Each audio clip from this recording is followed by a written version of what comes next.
કેવી રીતે પરિપૂરક છે અને તેને મેળવવાના ઉપાયો, ધ્યાનના પ્રકારો, એ બધાની ચર્ચા આપણે કરી અને ધ્યાનમાં અને એકાગ્રતામાં જે બાધક તત્વો આવે છે એ બાધક તત્વોની ચર્ચા આપણે કરી રહ્યા છીએ.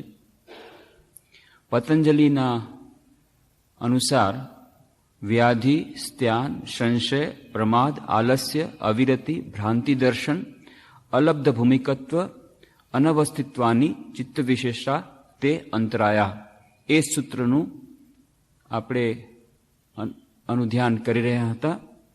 અને એ સિવાય જૈન ધર્મ અથવા બૌદ્ધ ધર્મમાં બીજા અન્ય માર્ગોમાં જે ધ્યાન અને એકાગ્રતાના અંતરાયોની ચર્ચા છે એની ચર્ચા આપણે થોડી થોડી કરી. અને એ સિવાય મોડર્ન સાયકોલોજિસ્ટ, આધુનિક મનોવૈજ્ઞાનિકો આ વિશે શું કહે છે એની પણ ચર્ચા આપણે સાથે સાથે કરી રહ્યા છીએ. તો પતંજલિના યોગ સૂત્ર અનુસાર આપણે જોયું કે વ્યાધિ, સ્ત્યાન, સંશય, પ્રમાદ, આલસ્ય, આ બધી બાધાઓ લગભગ દરેક સાધકના જીવનમાં આવે છે. આધ્યાત્મિક જીવન જીવતા હોય, ધ્યાન માટે પ્રયત્નશીલ હોય તેને પણ આવે છે, અથવા તો દૈનંદિન જીવનમાં સાધારણ એકાગ્રતા માટે, કોઈ વિદ્યાર્થી તો ભણવા માટે અથવા બીજી અન્ય કોઈ પ્રવૃત્તિ માટે જ્યારે એકાગ્રતા કેળવવાનો પ્રયાસ કરે છે ત્યારે આ બાધક તત્વો આવે છે. વ્યાધિની ચર્ચા આપણે કરી કે શારીરિક અને માનસિક વ્યાધિ અને શરીર અને મન બંને કેવી રીતે એકબીજાના ઉપર આધાર રાખે છે તેની ચર્ચા આપણે કરી હતી. સ્ત્યાનની ચર્ચા આપણે કરી. સ્ત્યાન એટલે કે મનની એવી ચંચળતા, વિક્ષેપ, જેને કારણે મન ધ્યાન કરવા માગતું જ નથી. મન એકાગ્રતા માટે તૈયાર જ નથી થતું. જો વિદ્યાર્થી ભણવા બેસવા માગતો હોય તો મન તૈયાર જ નથી થતું ભણવા માટે, કે એકાગ્રતાથી હું ભણવા બેસું, એ બેસવાની જ એને ઈચ્છા નથી થતી. અથવા તો સાધકને ધ્યાન કરવામાં પ્રવૃત્તિ જ થતી નથી. આ છે ચિત્તને એક વિશેષ પ્રકારનો વિક્ષેપ, જેને પતંજલિ યોગસૂત્રની ભાષામાં કહે છે સ્ત્યાન. અને આ કોઈને કોઈ અવસ્થામાં, કોઈને કોઈ સમયે દરેકને આનો સામનો કરવો પડે છે. મનમાં કોઈ જાતનો ઉત્સાહ નથી રહેતો. શું થશે ધ્યાન કરીને? ઘણી વાર તો કર્યું, કંઈ તો ફાયદો થતો નથી, મન તો એકાગ્ર થતું નથી, જવા દ્યો ને, ધ્યાન કરવું જ નથી. અથવા તો શું થશે ભણીને, 2 વાર તો 12મામાં ફેલ થઈ ગયા, રિઝલ્ટ તો કંઈ આવ્યું નહીં, ત્યારે તો આપણે ભણ્યા હતા, ભણીને શું થશે, જવા દ્યો ને. ભણવામાં મનની પ્રવૃત્તિ જ થતી નથી. તો એનો ઉપાય શું છે? ઉપાય છે ફરીથી ઉત્સાહ ભરી લેવો. ફરીથી ઉત્સાહ ભરવા માટે પ્રેરણાદાયી સાહિત્ય વાંચન કરવું, એવી વ્યક્તિઓના સંપર્કમાં આવું જે લોકો ઉત્સાહથી ભરેલા છે, જેમની પાસેથી આશાની વાણી સાંભળવા મળે છે, જેમ કે સ્વામી બ્રહ્માનંદજી મહારાજ, રામકૃષ્ણ દેવના અંતરંગ પાર્ષદ. એક શિષ્ય કહ્યું, સ્વામી બ્રહ્માનંદજી મહારાજ પૂછે છે, બધું બરાબર ચાલે છે? સાધન ભજન બરાબર ચાલે છે? મન કેવું છે? ના, મન બરાબર નથી, સાધન ભજન ચાલે છે એક રીતે, એકંદર ઠીક છે, કોઈ વિશેષ નથી. સ્વામીજી મહારાજ સમજી ગયા, નિરાશાથી મન ભરેલું છે. જુઓ, never allow depression two overcome your mind. ક્યારે પણ તમારા મનમાં નિરાશાનો ભાવ સંચાર થવા દેતા નહીં. એકવાર જો નિરાશા આવી ગઈ, હતાશા આવી ગઈ જીવનમાં, સાધનામાં, તો પછી તમે આગળ નહીં વધી શકો. આ સૌથી મહાનમાં મહાન શત્રુ છે. બાકી બધું ચાલશે. તમે 1000 વાર ફેલ થઈ જશો, 1000 વાર તમે અસફળ થશો, એનો કંઈ વાંધો નથી. પણ એ અસફળતા પછી પણ જો તમારામાં ઉત્સાહ રહેશે તો વિક્ટરી તમારી છે જ છે, તમારી જીત છે જ છે. પણ જો એકવાર હતાશા આવી ગઈ, ના, ધ્યાન આપણાથી થશે નહીં ભાઈ, આપણા માટે આ ધ્યાન વગેરે નથી, આ બીજા બધા માટે હશે, આપણાથી નહીં થાય, અથવા તો આ એકાગ્રતા આપણને ક્યારે મળશે નહીં, કંઈ ફાયદો નથી. એવી જાતની હતાશા તો નિરાશા, એના ઘણા કારણો હોય છે. એક તો વારંવાર મળેલી અસફળતા. જો ઘણી વાર અસફળતા મળી હોય, કેટલી વાર આપણે ધ્યાન માટે પ્રયત્ન કર્યા હોય અને પછી મન એકાગ્ર થયું ન હોય, તો સ્વાભાવિક રીતે એમ લાગે છે કે સફળતા તો મળતી નથી, તો પછી જવા દ્યું ને, ફરી પ્રયત્ન કરીને શું ફાયદો? અથવા વિદ્યાર્થી જ્યારે ભણવા બેસે છે, આની પહેલા પણ કઠોર પરિશ્રમ કર્યા પછી પણ જ્યારે ફળ નથી મળ્યું, એમ લાગે છે શું ફાયદો, ફળ તો મળતું નથી, જવા દો. આ નિરાશા અને હતાશાને દૂર કરવાનો ઉપાય છે. પહેલી વાત તો આનું કારણ શું છે? અસફળતા. તો સફળતા આશામાં પરિવર્તન પામશે. નાનકડી પણ જો સફળતા મળશે તો ધીરે ધીરે એ હતાશા અને નિરાશા દૂર થશે. એટલા જ માટે સફળતા ક્યારે મળશે? પ્રયત્ન કર્યા વગર તો સફળતા મળશે નહીં. પણ પ્રયત્ન કરવાની ઈચ્છા થતી નથી. એટલી બધી અસફળતા મળી છે, એટલી બધી નિરાશા છે, એટલી બધી હતાશા છે કે પ્રયત્ન કરવાની ઈચ્છા થતી નથી. પણ જ્યાં સુધી પ્રયત્ન નહીં કરીએ ત્યાં સુધી સફળતા મળશે નહીં, અને જ્યાં સુધી સફળતા મળશે નહીં ત્યાં સુધી નિરાશા દૂર નહીં થાય. તો એનો ઉપાય શું છે? ઉપાય છે ગોલ્ડન ફોર્મ્યુલા. એના માટેનું સોનેરી સૂત્ર છે, start with the minimum, practice the easiest. Start with the minimum, practice the easiest. ઠીક છે, અડધી કલાક ધ્યાનમાં બેસીએ છીએ, કાંઈ થતું નથી, કંઈ વાંધો નહીં. 5 મિનિટથી શરૂઆત કરશું, 2 મિનિટથી શરૂઆત કરશું, પણ છોડીશું નહીં. એવી જ રીતે ભણવામાં મન નથી લાગતું, કંઈ વાંધો નહીં, થોડાકથી શરૂઆત કરશું. આજે દૃઢ નિશ્ચય કરશું કે ના, આજે તો 5 મિનિટ તો ભણવું જ છે. પછી 5 મિનિટ ભણવા માટે જો આજે સફળ થઈ ગયા તો મનમાં આશાની કિરણ આવશે. અચ્છા, વાહ, એવું નથી કે હું 5 મિનિટ નથી ભણી શકતો, એવું નથી કે હું 5 મિનિટ ધ્યાન નથી કરી શકતો, 5 મિનિટ તો કરી શકું છું. બસ આ જે નાનકડી એવી સફળતા મળી એને કારણે થોડીક આશા આવી. એ થોડીક આશાના સંચાર સાથે વધુ પ્રયત્ન કરવા માટે આપણને પ્રેરણા મળશે. વધુ પ્રયત્ન કરીશું તો વધુ સફળતા મળશે. આમ ધીરે ધીરે નાની નાની સફળતા, મોટી નાની સફળતા નાની નાની નિરાશાને દૂર કરશે, અને આવી રીતે નાની નાની આશાનું પૂરણ મોટી સફળતાને માટે માર્ગ ખુલ્લો કરશે. તો પહેલી વાત તો આ કે હંમેશા આશાના કિરણથી ભરવા માટે પ્રયત્ન કરતા રહેવું. જે વાત આપણે કહી હતી, સ્વામી વિવેકાનંદનું વાક્ય યાદ રાખવું, hold the ideal 1000 times and if you fail 1000 times make the attempt once more. 1000 વાર પ્રયત્ન કરો ને 1000 વાર જો નિષ્ફળ જાઓ, ફરી એકવાર પ્રયત્ન કરો. છોડવાનું નથી, હું ગમે તે રીતે છોડવાનું નથી. એ અધ્યવસાયની વાત કરી, પેલી ચકલા ચકલીની વાત કરી, એવો અધ્યવસાય, પેલા નારદ મુનિ અને 2 મુનિની વાત કરી. આ બધી વાર્તાઓ આપણે કરી હતી, અને વાર્તાઓ દ્વારા સમજવાનો પ્રયત્ન કર્યો હતો કે ધૈર્ય અને અધ્યવસાય જો હશે તો જરૂર સફળતા મળશે, ને એવી સફળતા પછી નિરાશાને દૂર કરશે. તો આ દ્વારા ધ્યાન, જે આપણી મોટી બાધા આવે છે આપણા ધ્યાન અને એકાગ્રતામાં, એ દ્વારા આપણે ધ્યાન ઉપર વિજય પ્રાપ્ત કરીશું. અને દૃઢ નિશ્ચય કે મારે સફળ થવું જ છે. અને એના માટે જે કહ્યું હતું કે ધ્યાનમાં બેસતા પહેલા અથવા ભણવા બેસતા પહેલા એકાગ્રતા ધ્યાનના અભ્યાસમાં શરૂઆતમાં જ જો આપણા મનને આપણે એક પ્રકારનું સજેશન આપીએ, એક પ્રકારનું સૂચન આપીએ કે નહીં, મારે સફળતા મેળવવી જ છે, હું મેળવીને જ રહીશ, અને ગમે તે ભોગે હું આ મેળવીને રહીશ, નહીં તો જંપીશ નહીં. I will drink the ocean, says the persevering soul.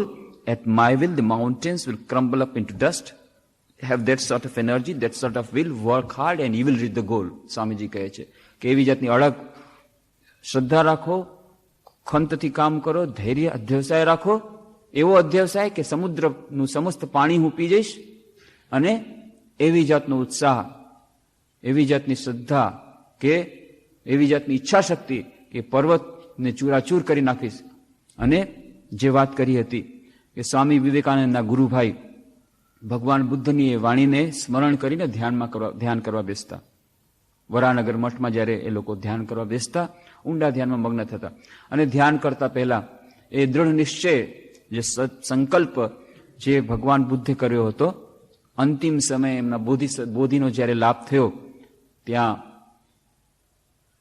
બોધગયામાં, કે જ્યાં સુધી મને આ બોધિ પ્રાપ્ત નહીં થાય, જ્ઞાનની પ્રાપ્તિ નહીં થાય, ત્યાં સુધી હું આસનનો ત્યાગ કરીશ નહીં.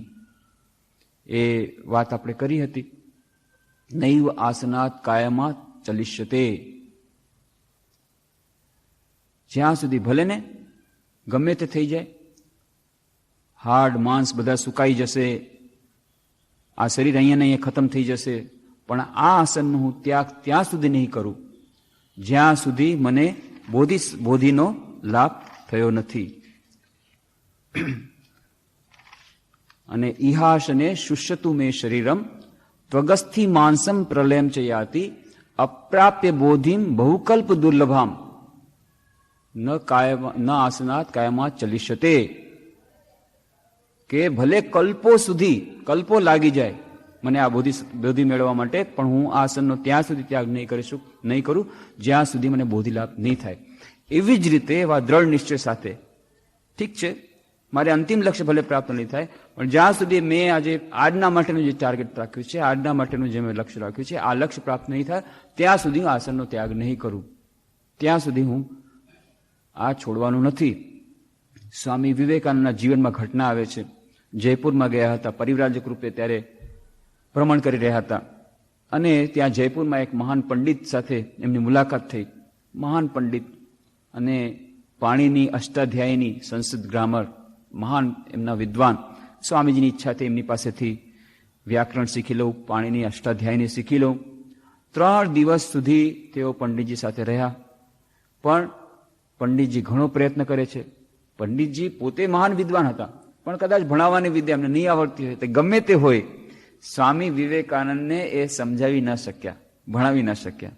એટલે 3 દિવસ પછી પંડિતજી કંટાળી ગયા કે સ્વામીજી મને એમ લાગે છે કે મારા ભણાવવાથી તમને કંઈ ફાયદો નહીં થાય, કારણ કે 3 દિવસ સુધી તમને આટલું બધું શીખવું, તેમ છતાં હજી તમારે પેલા શ્લોકનો અર્થ જ તમને સમજાતો નથી, તો એમ લાગે છે કે મારાથી તમને ભણાવવાનું નહીં થાય, એટલે આપણે અહીંયા જ છોડી દઈએ. તો ભણવાનું પૂરું થઈ ગયું. સ્વામીજી ઘરે ગયા, ઓરડામાં ગયા, અને એમને ખૂબ જ દુઃખ થયું. અરે 3 દિવસ સુધી આ પંડિતે મને સમજાવ્યું અને હું પેલા શ્લોકનો અર્થ સમજ્યો નહીં. મારે ગમે તે રીતે શ્લોકનો અર્થ સમજવો જ છે.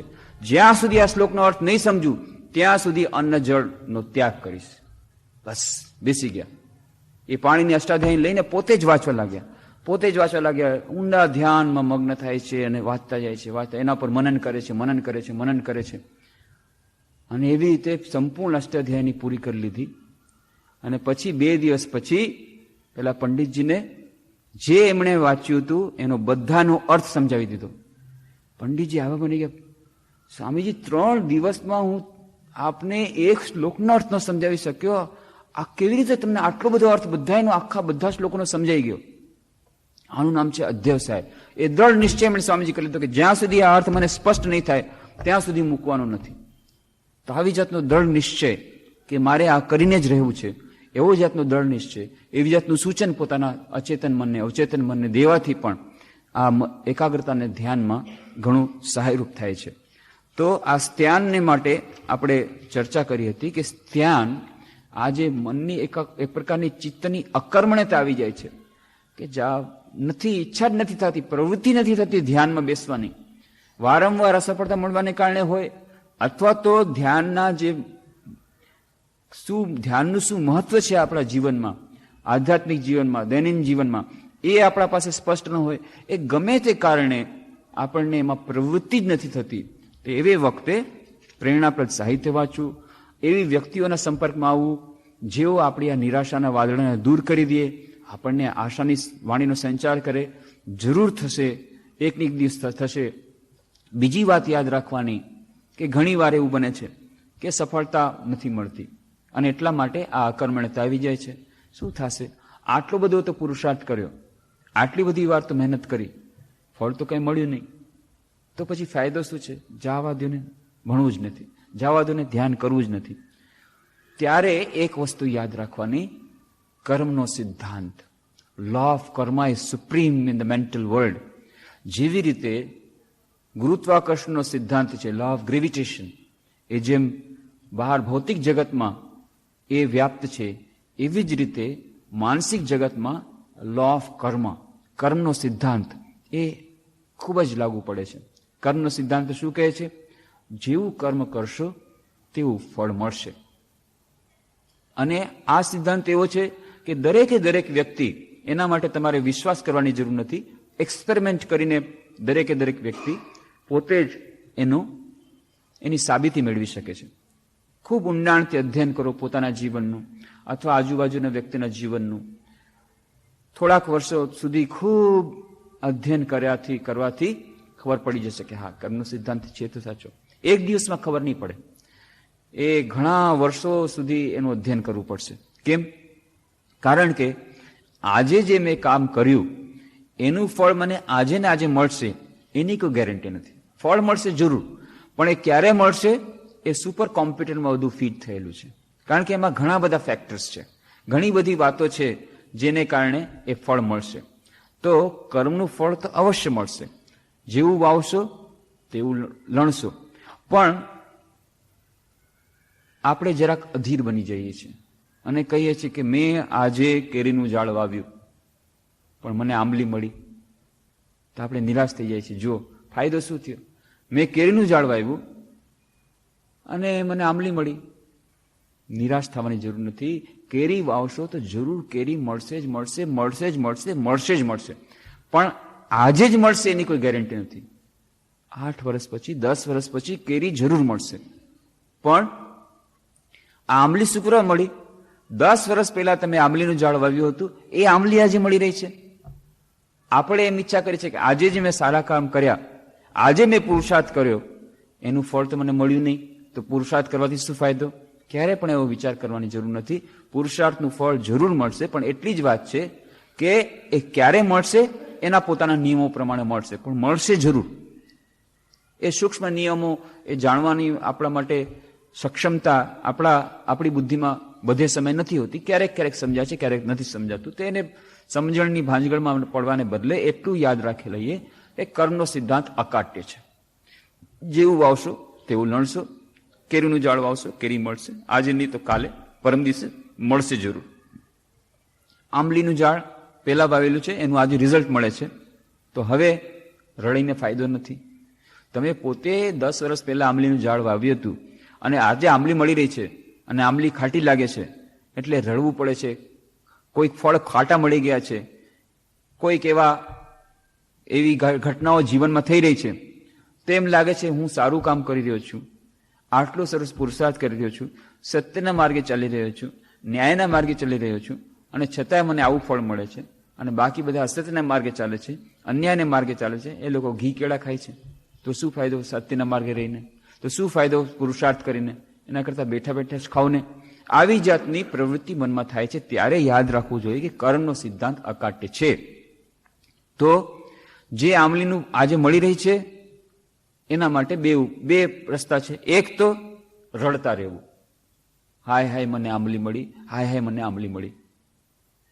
અને બીજો રસ્તો એ છે, ઠીક છે 10 વર્ષ પહેલા આંબલી મેં વાવી હશે, એનું ફળ આજે મને ખાટું ફળ મળી રહ્યું છે, જે કંઈ માઠું ફળ મળી રહ્યું છે, હવે જે થવાનું હતું એ થઈ ગયું. બીતી તાહી બિસાર દે આગે કી સુધ લઈ. જે થવાનું હતું થઈ ગયું. મને મારા કર્મના ફળ મળી રહ્યા છે, અને ભાગે કહો, નસીબ કહો, જે કહો, પણ હવે આવતા વખતનું તું સર્વ કરી દઉં. હવે આજે તું કેરીનું ઝાડ વાવું કે જેથી આવતી વખતે, આવતીકાલે, પરમ દિવસે મને કેરી મળશે. તો બીતી તાહી બિસાર દે આગે કી સુધ લઈ. બે ઉપાય છે. એક તો રડતા રહેવું કે ના હવે તો મારાથી આ કેરી મને આંબલી મળી રહી છે બસ. અને બીજો ઉપાય છે, રડવાથી ફાયદો નથી, ભૂલી જાઓ, જે થવાનું તો થઈ ગયું, હવે ભવિષ્યનો વિચાર કરો અને આજનું કર્મ સારું કરશો તો ભવિષ્યમાં સારું ફળ મળશે જ મળશે. આવી રીતે કર્મના સિદ્ધાંતને મનમાં રાખીને આ ધ્યાનને મનમાંથી દૂર કરવું પડશે. આ જાતનો જે ચિત્તની એક પ્રકારની અકર્મણ્યતા આવે છે એને દૂર ફગાવી દેવી પડશે. અને પછી સંશયની પણ આપણે વાત કરી કે સંશયાત્મા વિનશ્યતિ ગીતામાં પણ કહે છે. અને સંશય કેટલા પ્રકારના હોઈ શકે? લક્ષ્ય પ્રત્યે સંશય હોય તો પણ ધ્યાન અને એકાગ્રતામાં આપણને નડતરરૂપ થાય છે. પોતાની સામર્થ્ય વિશે સંશય હોય કે હું કરી શકીશ કે નહીં, તો પણ ધ્યાન અને એકાગ્રતામાં બાધકરૂપ થાય છે. એ વાત આપણે કરી હતી. સ્વામી વિવેકાનંદના શિષ્ય શરદ ચક્રવર્તી એકવાર આવે છે સ્વામીજી પાસે અને ખૂબ નિરાશાની વાણીમાં કહે છે કે મારું શું થશે, મને તો સમજમાં નથી આવતું. કોઈ પણ એવો દિવસ આવશે કે જ્યારે હું આવી રીતે મનની પૂર્ણ એકાગ્રતા મેળવી શકીશ, જ્યારે મારું મન એકદમ શુદ્ધ થઈ જશે અને એકદમ એકાગ્ર નિરોધ થઈ જશે, એકદમ સમાધિ અવસ્થા હું પ્રાપ્ત કરી શકીશ, બ્રહ્મપદ હું શું પ્રાપ્ત કરી શકીશ?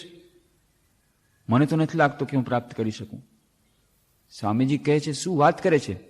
આવી જાતની નિર્બળતાની વાત કોદી નહીં કરવાની. સમયે કીટથી લઈને બ્રહ્મા સુધી દરેકે દરેક ને મુક્તિ મળશે જ મળશે, નિરોધ અવસ્થા મળશે જ મળશે, એ પૂર્ણ અવસ્થા થશે જ થશે, પૂર્ણતાએ પહોંચશે જ પહોંચશે. આ અકાટ્ય છે અને તને નહીં મળે. કીટથી લઈને બ્રહ્મા સુધી દરેકે દરેકને મુક્તિ મળશે ને તને નહીં મળે. તું પણ આ બ્રહ્માંડમાં જ છો.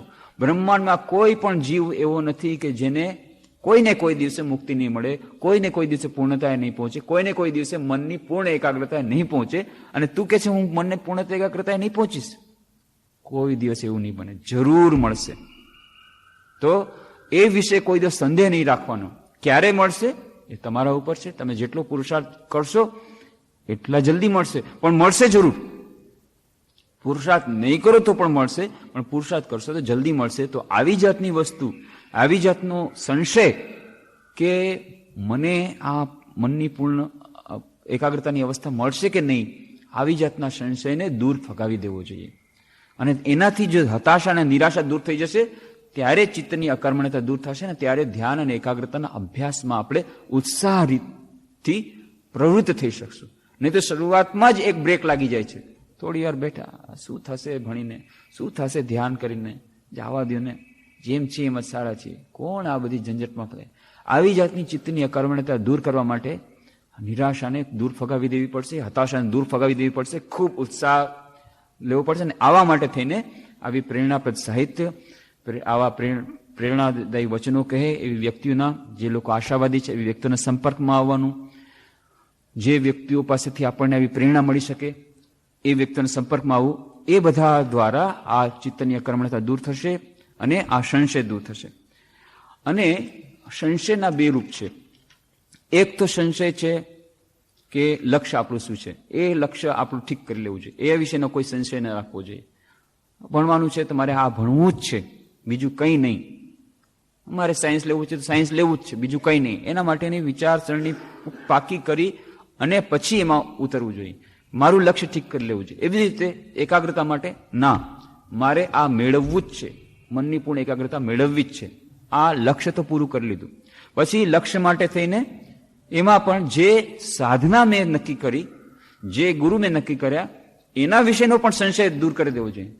સૌથી પહેલા ભલે મારે ગમે એટલી વિચારણા કરવી પડે કે આ ગુરુ ઠીક છે કે આ ગુરુ ઠીક છે, ઠીક છે. એક વાર પછી નક્કી કરી લીધું ના બરાબર છે, પછી એમાં કોઈ પણ સંશય નહીં રાખવાનો. પછી ગુરુએ જે કહ્યું છે એનું અંધ અનુકરણ. પહેલા ગમે એટલી તમે પરીક્ષણ કરી લ્યો ગુરુની, ગમે એટલી તમે ચર્ચા વિચારણા કરી લ્યો, પણ એક વાર જયારે નક્કી થઈ ગયું ના, બુદ્ધિપૂર્વક નિશ્ચય કરી લીધો બરાબર છે, એના પછી કોઈ પણ સંશયને આવવા ન દેવો જોઈએ. તો ગુરુ વિશેની, પોતાની ઈષ્ટ વિશેની, પોતાની સાધનાના પંથ વિશેની, પોતાના લક્ષ્ય વિશેની આ બધાય સંશય દૂર કરી દેવા જોઈએ. અને આ જેટલા આ સંશય દૂર થશે તો આપણે ઉત્સાહભેરામાં લાગી શકીશું. બીજો એનો સંશયનો બીજો એક અર્થ છે, એ સંશય છે પરમાત્મા પ્રત્યેનો સંશય. કે આપણે જો ધ્યાન કરવા માંગતા હોઈએ તો અંતિમ લક્ષ્ય છે પરમાત્મા. તો પરમાત્મા નામની વસ્તુ છે કે નહીં? બધા તો કહે છે ઈશ્વર દર્શન, અચ્છા બ્રહ્મપદ પ્રાપ્ત કરો. બ્રહ્મપદ છે કે નહીં? બ્રહ્મ છે કે નહીં? પરમાત્મા છે કે નહીં? આત્મા છે કે નહીં? જોયું નથી. શરીર તો દેખાય છે, આ સૃષ્ટિ દેખાય છે, જગત દેખાય છે, પણ પરમાત્મા નામની કોઈ વસ્તુ છે કે નહીં એ વિશે સંદેહ જાગે છે. આ પણ એક પ્રકારનો સંશય છે.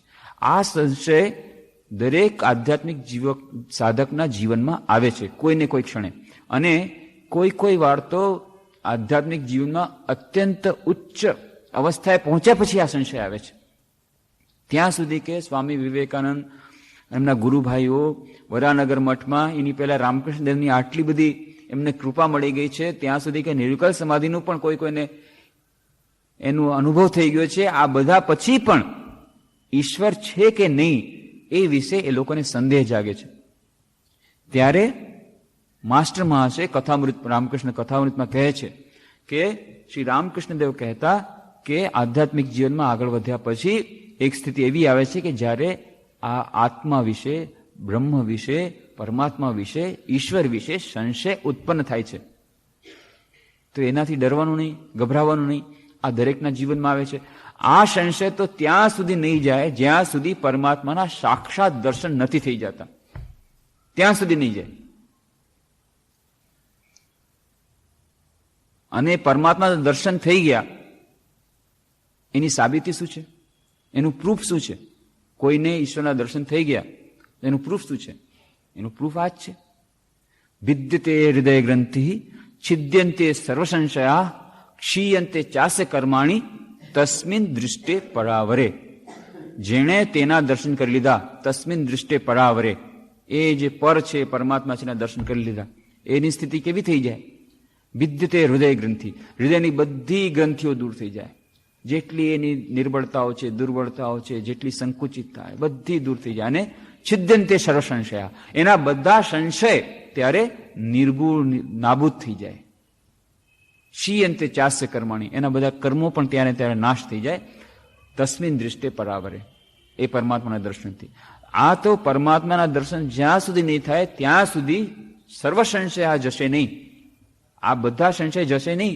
વચમાં ક્યારેક ડાઉટ આવશે, સંશય આવશે, સંદેહ આવશે. અરે બધા વાત કરે છે, હું પણ લક્ષ્ય તો હું કરું છું, ધ્યાન તો કરવાનો પ્રયત્ન કરું છું, પણ આ કાલ્પનિક તો નથી ને? ઈશ્વર નામની શું વસ્તુ છે કે બસ બધા ઈશ્વર કે છે, હું પણ ઈશ્વર કરું છું? પરમાત્મા નામની વસ્તુ છે, આત્મા નામની વસ્તુ છે. બધા કહે છે કે 3 સ્થિતિ છે: અનકોન્શિયસ, કોન્શિયસ અને સુપર કોન્શિયસ. તો અનકોન્શિયસ સ્ટેજ તો માનીએ છીએ, કોન્શિયસ માનીએ છીએ, પણ સુપર કોન્શિયસ નામની કોઈ વસ્તુ છે? અતિચેતન અવસ્થા નામની વસ્તુ છે? એવી જાતનું કોઈ મન હોય, કોઈ અતિચેતન અવસ્થામાં પહોંચી શકે? આવી જાતનો સંશય ઉત્પન્ન થાય. 4 પ્રકારની અવસ્થાઓની વાત કરી છે વેદાંતમાં: જાગ્રત, સ્વપ્ન, સુષુપ્તિ અને તુરીય. જાગ્રત આપણે બધા જાણીએ છીએ, સુષુપ્તિ જાણીએ છીએ, ઊંઘમાં હોય છે, ઊંઘમાં એ સુષુપ્તિ. અને સ્વપ્નાવસ્થા પણ આપણે જાણીએ છીએ, પણ તુરીય અવસ્થાનો આપણને કોઈ હજી સુધી અનુભવ નથી. અને એટલે તુરીય અવસ્થા નામની વસ્તુ છે કે નહીં, એના પર સંશય જાગે છે. તો શ્રી રામકૃષ્ણદેવનો આપણે જ્યારે ફોટો જોઈએ, સમાધિ અવસ્થાનો ફોટો, ત્યારે થોડુંક આપણને જાય કે ના, જે વાત કરી હતી કે અતિચેતના અવસ્થા. કારણ કે અતિચેતન અવસ્થા અને અચેતન અવસ્થા બહારથી તો એક જ લાગે છે. અચેતન અવસ્થામાં પણ વ્યક્તિ બોલી શકતી નથી, હલી ડલી શકતી નથી, શરીર નિશ્ચેષ થઈ ગયું છે, પણ એની અંદર ત્યારે કોઈ જાતની સુષુપ્તિની અવસ્થા, અનકોન્શિયસ સ્ટેજ. પણ અતિચેતન અવસ્થામાં પણ શરીર નિશ્ચેષ થઈ ગયું છે, પણ તેમ છતાં અંદર અતિચેતન અવસ્થા છે. તો અંતર શું છે? સ્વામી વિવેકાનંદ સમજાવે છે, while a man comes out of sleep, he comes out as a dullard. While he comes out of samadhi, he comes out as a realized soul. આટલું જ અંતર છે. જ્યારે કોઈ ઊંઘમાં જાય છે ત્યારે પણ નિશ્ચેષ થઈ જાય છે શરીર, પણ ઊંઘમાં જાય છે ત્યારે વ્યક્તિ જેવો હતો, માણસ જેવો હતો એવો ને એવો બહાર નીકળે છે, અથવા તો થોડોક વધારે આળસુ થઈને બહાર નીકળે છે. પણ જ્યારે અતિચેતન અવસ્થામાં જાય છે, સુપર કોન્શિયસ સ્ટેજમાં જ્યારે પામે છે, સમાધિની સ્ટેજને પામે છે, તો એ એક નવી વ્યક્તિ બહાર નીકળે છે. જ્ઞાન પ્રાપ્ત કરેલી વ્યક્તિ, બોધિ પ્રાપ્ત કરેલી વ્યક્તિ, ભગવાન બુદ્ધ જેમ કે એ બહાર પડે છે, ત્યારે એ બીજી જ વ્યક્તિ, એમાં એક નવી પ્રકારનો એમના બુદ્ધિમાં પ્રકાશ પડેલો છે. શ્રી રામકૃષ્ણદેવનો ફોટો આપણે જ્યારે જોઈએ સમાધિ અવસ્થાનો, તો દેખાય એમના ચહેરા પર એક જાતની જ્યોતિ, ચહેરા પર એક જાતનું સ્મિત. એ અસ્વાભાવિક, સાધારણ અવસ્થાનું નથી. એટલા જ માટે જ્યારે કેટલાક ભક્તો એમની પાસે આવતા, તેમાંના કેટલાક ભક્તો કહેતા, જ્યારે પહેલી વાર એમણે રામકૃષ્ણદેવને જોયા, નૃત્ય કરતા કરતા સમાધિ અવસ્થામાં ચાલ્યા ગયા, અને પાછળથી જ્યારે ઘોડાગાડીમાં પાછા ફરતા તેમણે પોતાના મિત્રને કહ્યું કે આજે તમારા પરમહંસને જોયા અને આ પહેલી વાર મેં સમાધિ અવસ્થા જોઈ. અત્યાર સુધી મને સમાધિ અવસ્થાનું જે વર્ણન કરવામાં આવતું હતું અને જે દેખાડવામાં આવતું હતું એનાથી તો મને સમાધિ પ્રત્યે એક જાતની ઘૃણા ઉત્પન્ન થઈ ગઈ હતી. કારણ કે જે સમાધિ અવસ્થા દેખાડતા હતા એમના ચહેરા પર વિકૃતિ, જાણે કોઈ મોટું દુઃખ આવી પડ્યું હોય. પણ આ જે જોયું કે જે અતિચેતન અવસ્થામાં જાય, કેટલો પરમ આનંદ એના હૃદયમાં ઉત્પન્ન થતો હશે કે જે ચહેરા પર આવી જાય છે આવા સ્મિત રૂપે. તો એ સમાધિ અવસ્થા, અતિચેતન અવસ્થા, એની પ્રાપ્તિ થઈ શકે કોઈ વ્યક્તિને, એનો થોડોક આભાસ આપણને એ શ્રી રામકૃષ્ણ દેવના ચિત્ર પરથી તો મળે છે.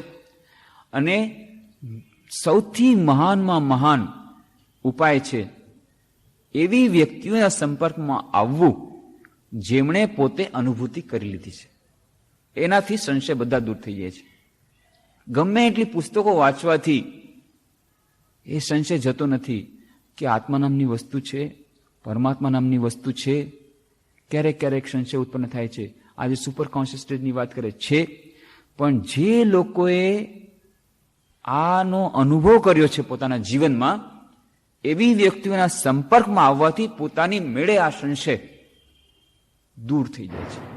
આવશે ખરા વચમાં, પણ એક પ્રકારની ધારણા, એક પ્રકારનું કન્વિક્શન, એક પ્રકારની બુદ્ધિની સ્થિરતા આવી અને આ સંશયને ઓછું કરી દેશે.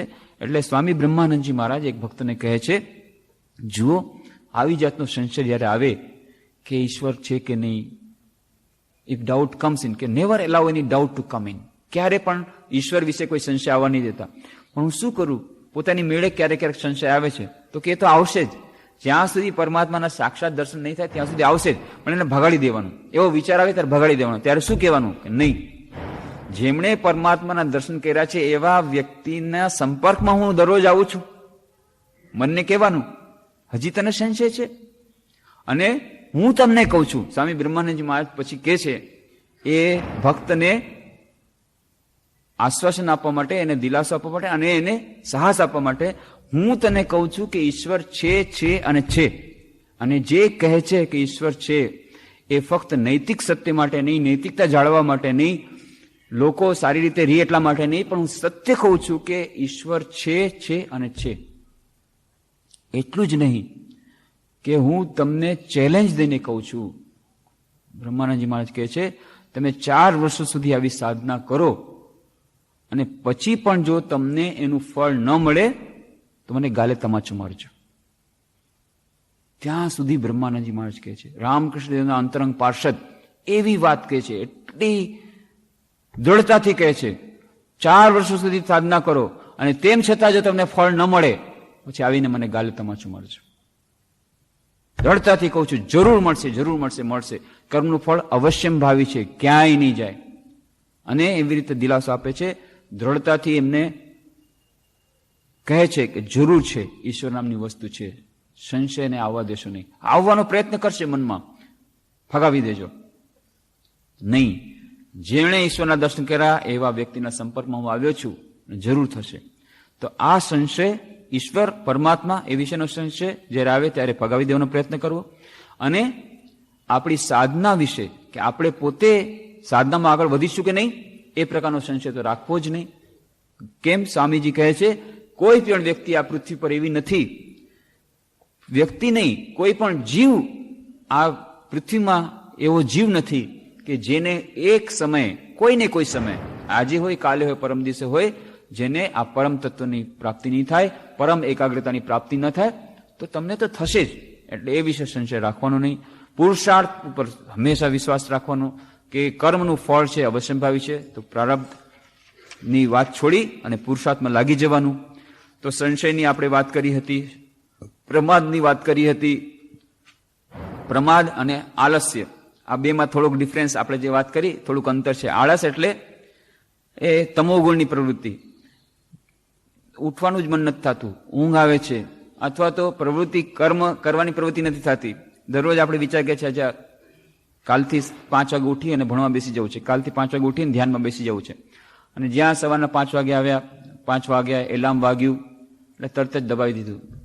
અચ્છા આજે જરાક આળસ આવે છે, આવતીકાલથી વળી બીજે દિવસે એનું એ ફરી પાછું એ એલાર્મ બંધ કરી દીધું. આ બધી જેટલી પ્રવૃત્તિઓ, અથવા તો ઉઠી પણ ગયા તો પછી લાગ્યું કે અચ્છા આટલા વહેલા ઉઠીને શું થશે, અડધી કલાક થોડીક વાર ફ્રેશ થઈ જાય, એ અડધી કલાકને બદલે પાછા 2 કલાક સૂઈ ગયા. આ બધી જે પ્રવૃત્તિ, આ બધી છે આળસ. તો એ આળસને દૂર કરવાનો એકમાત્ર ઉપાય છે ખૂબ કઠોરતાથી, દ્રઢતાથી આને ફગાવી દેવાનો. એને લાત મારીને આળસને ફગાવવી પડશે. કારણ કે મનુષ્યનો ક્વિઝ કોમ્પિટિશનમાં આવ્યું હતું, સૌથી મહાનમાં મહાન શત્રુ કોણ? મનુષ્યનો આળસ. કારણ કે બાકી બધા શત્રુ તો છે એ ક્યારે ને ક્યારે તમને સત્યના માર્ગે લઈ જશે, પણ આ તો તમને ઘોર તમોગુણમાં જ રાખશે. કદાચ તમે ખોટું કામ કરશો તો એમાંથી તમે ભૂલમાંથી શીખશો તો સારા કામમાં જશો, પણ આળસમાંથી તે પડ્યા જ રહેવાનું છે. તો કહે છે કે જે પોતે સૂવે છે એનું નસીબ પણ સૂવે છે, જે જાગે છે એનું નસીબ પણ જાગે છે.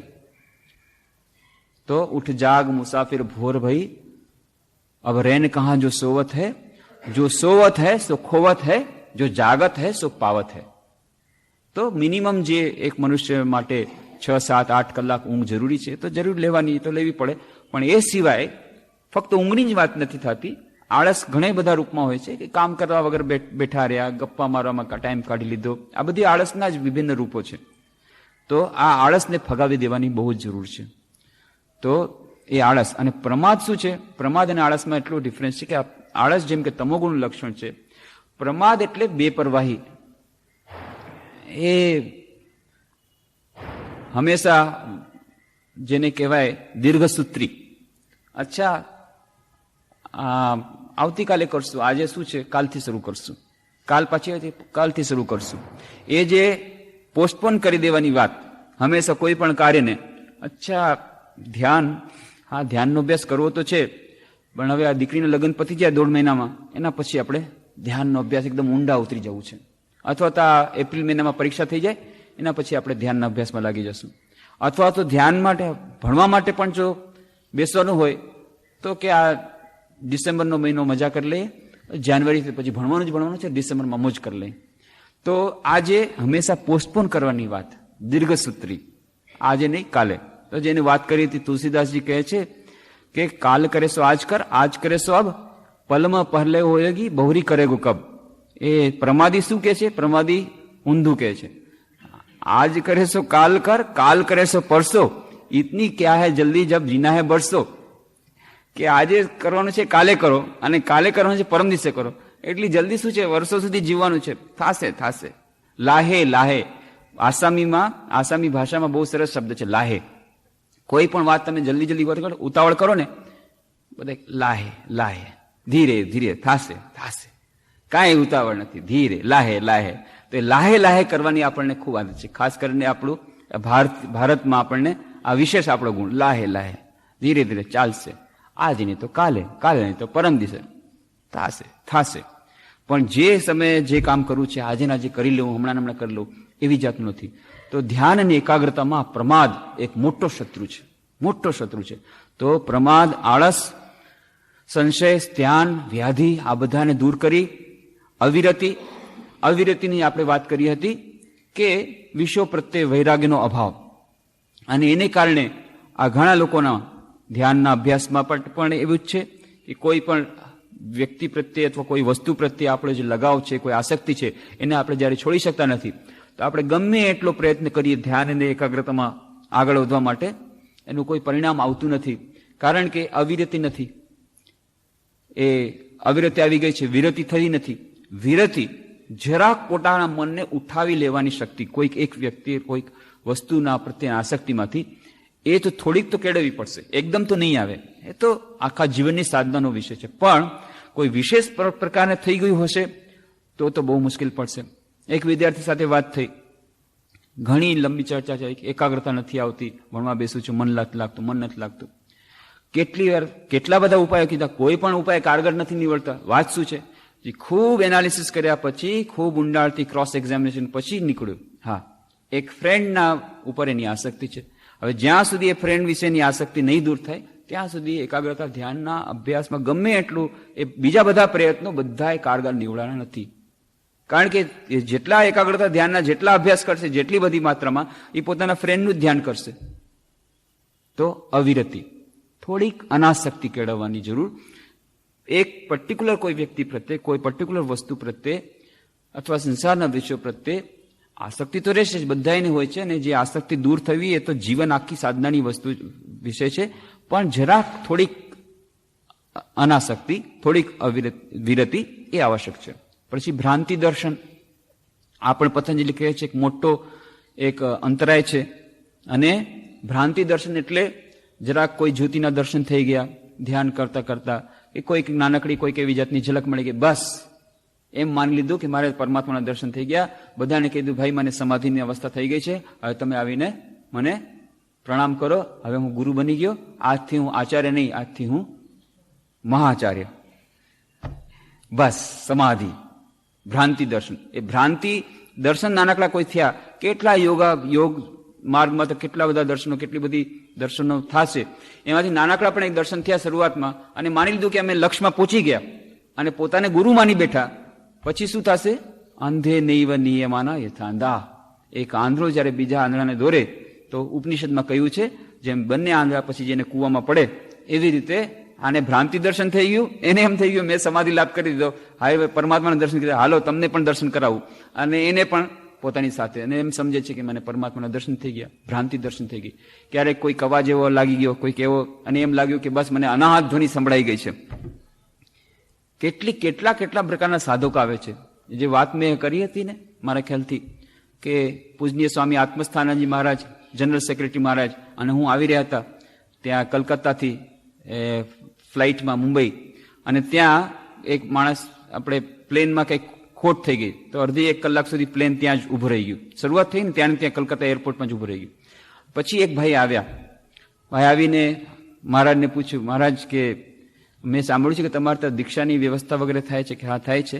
તમે તો મુંબઈના છો, તો મુંબઈ આશ્રમમાં તમે કરજો. પ્રેસિડેન્ટ વાઇસ પ્રેસિડેન્ટ આવશે, જ્યારે આવશે ત્યારે એ લોકો દીક્ષા કરશે. તો કે મારે અસલમાં દીક્ષા એટલા માટે લેવી છે કે મને સમાધિ 2 વાર તો થઈ ગઈ, સમાધિના 2 વાર તો લાભ થઈ ગયો છે. હવે પણ હમણાં થોડાક વખતથી પાછી સમાધિ લાગતી નથી. એટલે કે આ તમારે દીક્ષા લેવાથી મને સમાધિ ફરી પ્રાપ્ત થશે કે નહીં? મહારાજ કીધું ગેરંટી દઈને કહું છું કે તમને સમાધિ લાભ તો નહીં જ થાય, તોય તમારે દીક્ષા લેવી તો લેજો. એટલે સમાધિને આ એટલો ચીપ વર્ડ આપણે બનાવી દીધો, જાણે કે કોઈ વાસ્તુ જ નથી. સમાધિ, વાતમાં સમાધિ. ઇન્સ્ટન્ટ કોફી જેમ કોફી પીધી, હા મને સમાધિ થઈ ગઈ.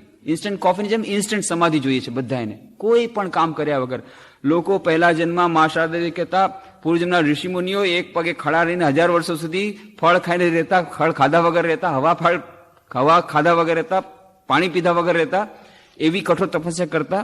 અને આજના જમાનામાં પણ કેટલા લોકો કેવી જાતની કઠોર તપસ્યા કરે છે, તો પણ સમાધિ તો હવે દૂર રહી. હજી ધ્યાન નથી થતું, હજી ધારણાની સ્થિતિ નથી આવી. ધ્યાન તો 7મ સીડી છે ને 8મ એનું સોપાન છે સમાધિ. પણ બધાને એકદમ છલાંગ લગાવીને સમાધિ જોઈએ છે. યમ નિયમ તો યમ નિયમ અમે માનતા નથી. એ સિગરેટ પીવાનું ચાલુ જ રહેશે, કોફી પીવાનું ચાલુ રહેશે, બાકી બધું ચાલુ રહેશે. એનાથી અમને મતલબ, એ બધું અમને નથી ગમતું. યમ નિયમ અમને પાડવા નથી. એ સત્ય, અહિંસા, બ્રહ્મચર્ય, અપરિગ્રહ, સંતોષ, શૌચ, એ બધું અમને ગમતું જ નથી. પ્રાણાયામ થોડોક કરી લેશું, આસન વાસન એ નહીં. ડાયરેક્ટ અમને સમાધિ જોઈએ છે. તો ડાયરેક્ટ સમાધિ મેળવવા વાળા, અને ફક્ત મેળવવાની ઈચ્છા વાળા નહીં, પાછા કેટલાક એવા છે જે સમજે છે કે અમને સમાધિ અવસ્થા પ્રાપ્ત થઈ ગઈ છે, યમ નિયમ વગર જ. યમ નિયમ એમની જરૂર નથી જીવનમાં. એનું નામ ભ્રાંતિ દર્શન. આ ભ્રાંતિ દર્શન જયારે આવી ગયું, બસ પતી ગયું. જ્યારે માણસને ખબર જ પડી ગઈ, કોઈ માણસને ગમે એટલું હોય, ખબર હોય કે ભાઈ હજી હું મંજિલ સુધી પહોંચ્યો નથી, એ તો ગમે તે રીતે કમસે કમ લોકોને પૂછશે, રસ્તો પૂછશે, કદાચ ખોટે રસ્તે પણ અવળે માર્ગે ચડી જશે, તો પૂછતો ક્યારેક ને ક્યારેક મંજિલે પહોંચશે. અથવા સૂઈ ગયો હોય આળસને કારણે, તો કોઈક એને કિક મારીને ઉઠાડશે અને કહેશે કેટલી વર્ષ સુધી ઊંઘો રહીશ, ચાલી જા. તો જે સૂતો હોય, જે સૂતેલો હોય, એને તો જગાડવો શક્ય છે. પણ જે સુવાનો ઢોંગ કરી રહ્યો હોય, એને જગાડવું શક્ય નથી. એને કેવી રીતે જગાડશો? એ તો ઢોંગ કરી રહ્યો છે. જે સુવાનો ઢોંગ કરી રહ્યો છે એને જગાડવું શક્ય નથી. સુતેલાને તમે જગાડી શકો છો અને એ પછી બિચારો જાગશે કે હા હું આળસમાં પડી ગયો, તો ચાલો ધીરે ધીરે ધીરે ધીરે આપણે મંજિલ તરફ આગળ વધીએ. પણ જેને એમ માની લીધું છે હું તો મંજિલ તરફ પહોંચી ગયો છું, હવે તમે કહેતો તમને મંજિલે પહોંચાડી દઉં, એવી જાતની જેનામાં ભ્રાંતિની ભ્રાહણા થઈ ગઈ છે, પતી ગયો. પછી એ એકાગ્રતા ધ્યાનના અભ્યાસમાં આગળ વધી શકે નહીં.